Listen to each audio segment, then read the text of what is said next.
अगर आप हमारे चैनल पर पहली बार आए हैं तो चैनल को सब्सक्राइब कर लीजिए और वीडियो अच्छी लगे तो उसे लाइक कीजिए। तो चलिए शुरू करते हैं। आज की हमारी कहानी बहुत समय पहले हिमालय की तराई में मित्रवन नाम का एक छोटा सा राज्य था। वहां के राजा नरेशपाल अपने न्याय, दया और धर्मपरायणता के लिए पूरे देश में प्रसिद्ध थे।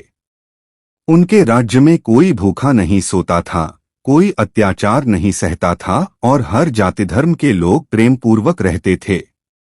राजा की रानी सुमित्रा अत्यंत सौम्य स्वभाव की, करुणावान और विद्वान स्त्री थी।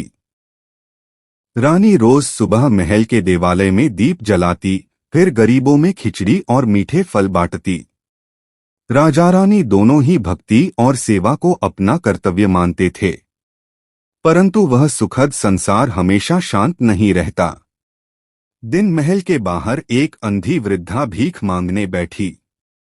रानी ने रोज की तरह उसे गर्म भोजन दिया, किंतु जैसे ही वृद्धा रोटी अपने मुंह तक ले जाती, एक काला कुत्ता दौड़कर उसके हाथ से रोटी छीन लेता। अगले दिन फिर वही हुआ। तीसरे दिन भी। रानी ने कहा, माँ, मैं तुम्हें अतिरिक्त भोजन दूंगी, तुम जल्दी खा लेना। पर वृद्धा ने हंसकर कहा, देवी, मेरे भाग्य में लिखा भोजन मुझसे छिनकर ही जाता है। जो भी देती हो कोई न कोई लेकर भाग जाता है। रानी यह सुनकर हैरान रह गई। राजा को भी यह घटना अजीब लगी। एक दिन वे स्वयं देखने पहुंचे और सचमुच जैसे ही रानी ने वृद्धा को रोटी दी, वह कुत्ता आकर उसे छीन ले गया। राजा के मन में प्रश्न उठा, यह क्यों होता है? इसके पिछले जन्म में क्या ऐसा हुआ होगा और हमारे साथ ऐसा क्यों नहीं होता? क्या हमारे पिछले जन्मों के कर्म वास्तव में हमें इस जन्म में प्रभावित कर रहे हैं? राजा रात भर सो नहीं पाए। उन्होंने दूसरे दिन दरबार में सभी विद्वानों को बुलाया और 3 प्रश्न रख दिए। 1. वृद्धा के भोजन को हर बार कौन छीन लेता है और क्यों? 2. मैं आज राजा क्यों हूं? मेरे कौन से कर्मों के कारण? 3. मेरी रानी सबके लिए दान पुण्य करती है, परंतु उसके मन में हमेशा एक भय रहता है। वह अपने हाथों से खाना बनाती है, नौकरों पर भरोसा नहीं करती। ऐसा उसके किस पिछले जन्म के कारण है? राजा ने कहा, जो इन 3 प्रश्नों का उत्तर देगा उसे 100 स्वर्ण मुद्राएं मिलेंगी और जो नहीं दे पाएगा उसे दंडित किया जाएगा। दरबार में सन्नाटा छा गया। अधिकतर लोग डर गए। कुछ उसी समय राज्य छोड़ भाग निकले। केवल 4 विद्वान ही बचे, परंतु उत्तर किसी के पास नहीं था। वे चारों चिंतित होकर जंगल जंगल घूमते हुए किसी सिद्ध पुरुष को खोजने लगे। कहते हैं, भटके हुए को सही राह मिल ही जाती है, और 10 दिनों की भटकन के बाद एक तपस्वी महात्मा उन्हें दिखे। विद्वानों ने रोते हुए अपनी बात कही। महात्मा ने शांत मुस्कान के साथ कहा, तुम्हारे राजा ने बहुत गूढ़ प्रश्न पूछे हैं। यह कोई सामान्य मनुष्य नहीं बता सकता, लेकिन एक प्राणी है जो बता सकता है। वह एक बालक है जिसकी मृत्यु आज सूर्यास्त से पहले हो जाएगी। मृत्यु से पहले उसका मन पिछले जन्म की स्मृति देख सकता है। चौंके हुए विद्वान राजा को यह खबर देने दौड़ पड़े। राजा तुरंत उस गांव की ओर चल पड़े जहां वह बालक रहता था। 5 वर्ष का सुंदर सा बालक बिस्तर पर लेटा था, देह कमजोर परंतु आंखें तेजस्वी। राजा ने आदरपूर्वक कहा, बड़े भैया, मेरे 3 प्रश्नों का उत्तर दे दो। बालक मुस्कुराया। पूछो राजन, मेरे पास समय बहुत कम है। राजा ने अपने 3 प्रश्न पूछे। बालक ने आंखें बंद कीं। कुछ क्षण बाद वे स्वयं नहीं बल्कि जैसे किसी और स्वर में बोलने लगे, राजन, पिछले जन्म में तुम और मैं और एक और व्यक्ति, हम तीनों सगे भाई थे। हम एक वृद्ध ऋषि के आश्रम में रहते थे।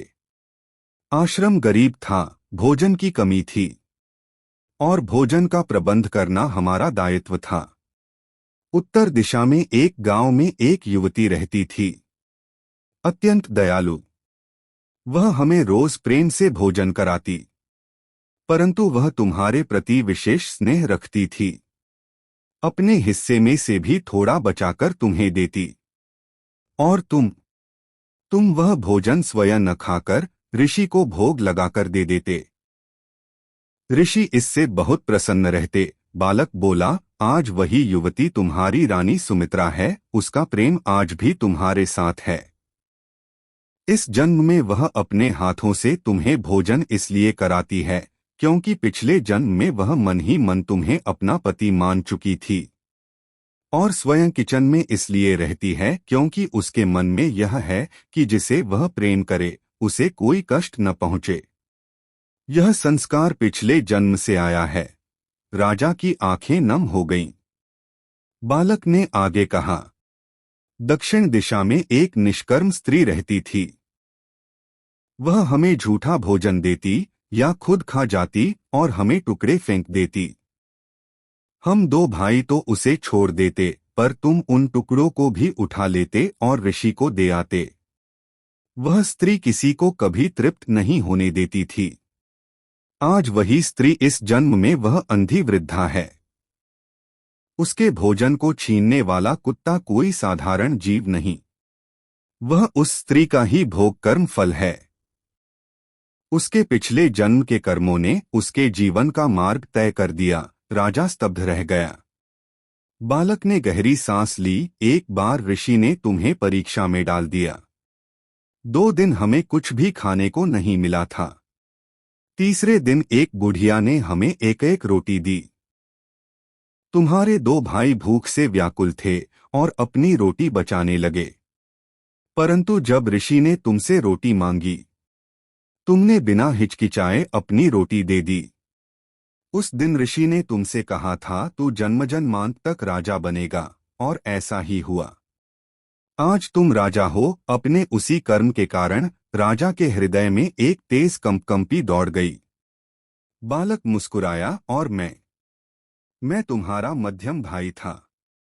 ऋषि ने कहा था तू जन्म लेगा और जल्दी ही मर जाएगा, क्योंकि तुझे अभी बहुत सीखना है। राजन, इसी कारण मैं हर जन्म में 5 वर्ष का होकर मर जाता हूं। यह कहकर बालक ने धीरे से आंखें बंद कर लीं।